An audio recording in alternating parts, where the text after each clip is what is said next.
So there are certain things which are non-negotiable in the bylaws. I think those need to be amended in order to make it possible for other people also to be able to sign the checks.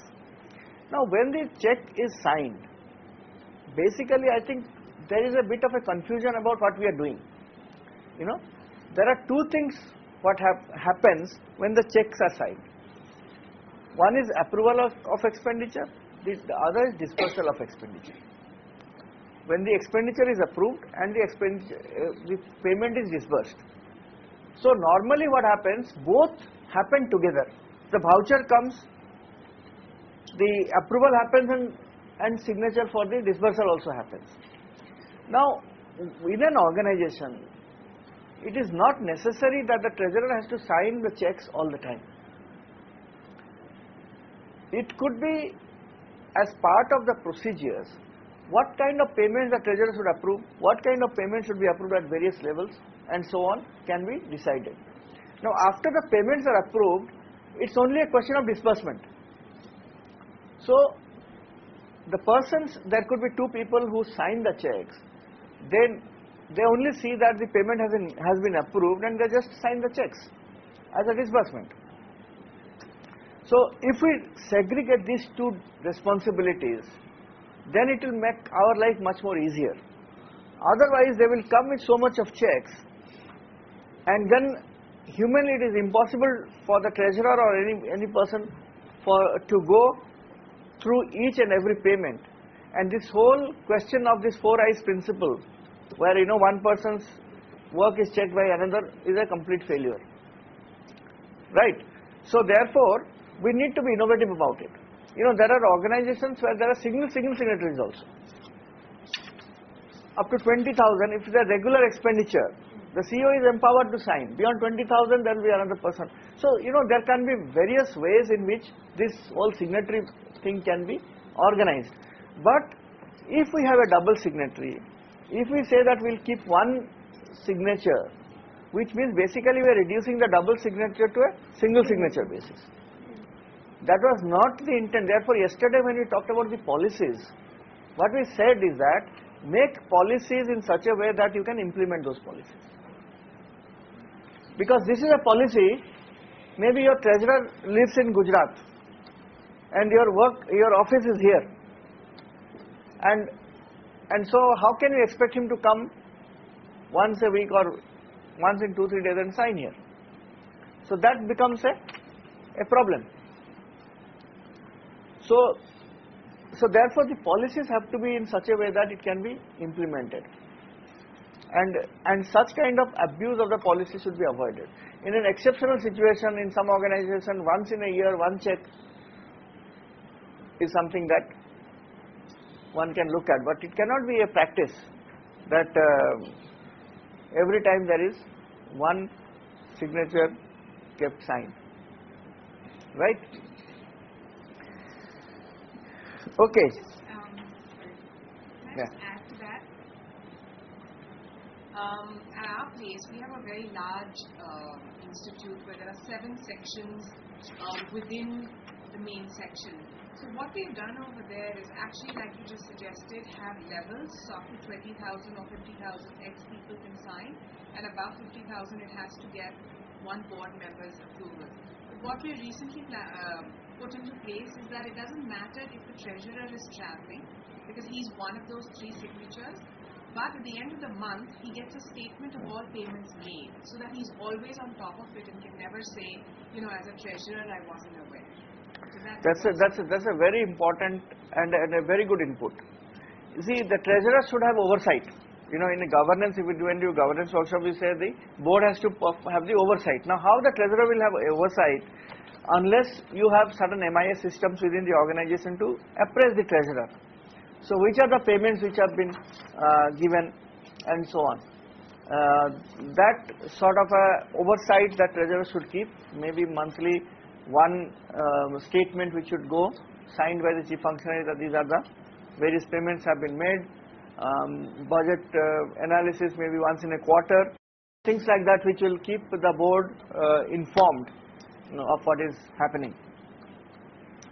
Recently there was an organization where they were disbursing funds about 50,000 to one person every month, and this person was taking 2,000 rupees per child for 25 children for their education in a slum in Delhi.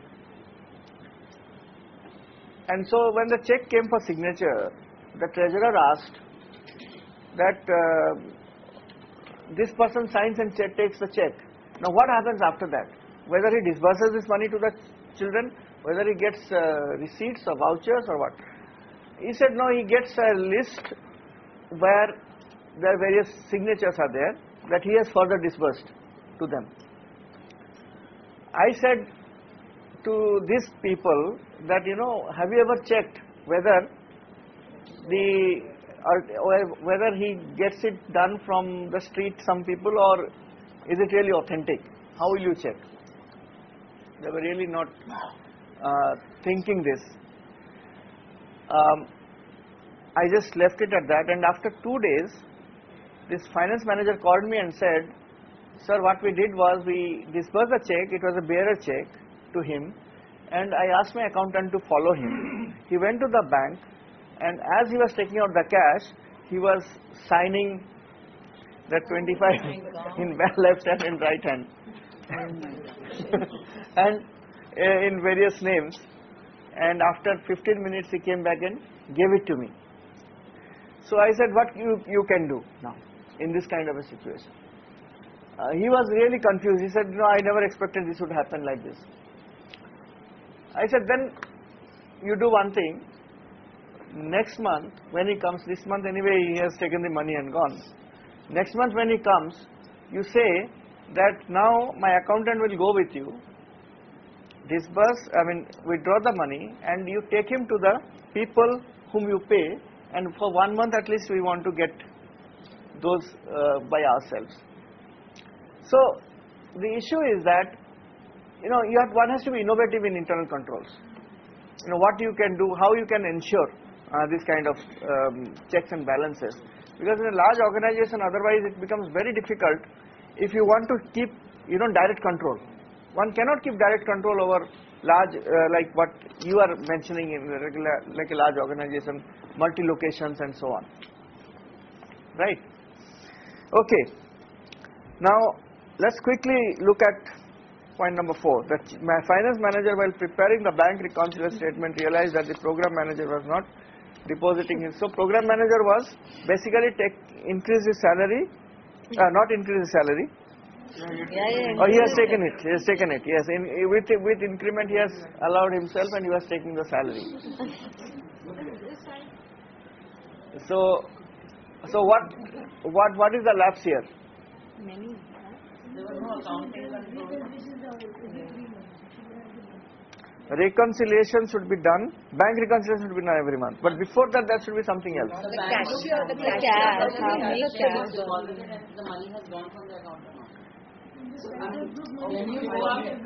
No, that is bank part. But there is another very important part, cash part. Incoming cash control. Incoming cash control. You see, one very important control is trail. Yesterday I was talking about accounting trail. What was accounting trail? That whatever has happened should happen subsequently and not going backwards and changing something.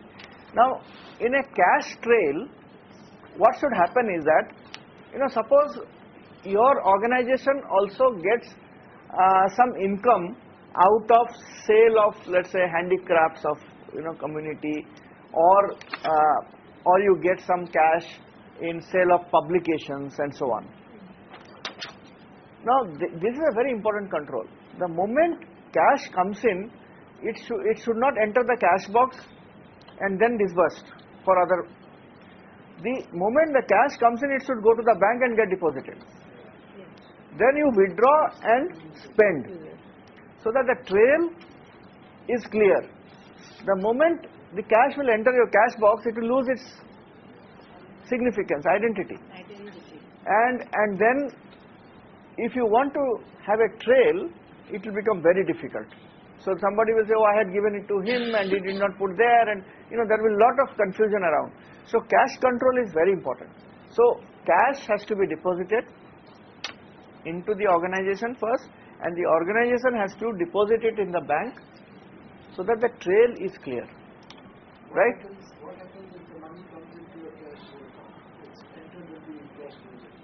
When it is for running day-to-day costs. Yes. To add that money which has come from self-help group on that particular day. No, that's what I'm saying. So once it comes as a good practice, it should not go into It should directly be first deposited in the bank. So just to keep the trail. Yeah.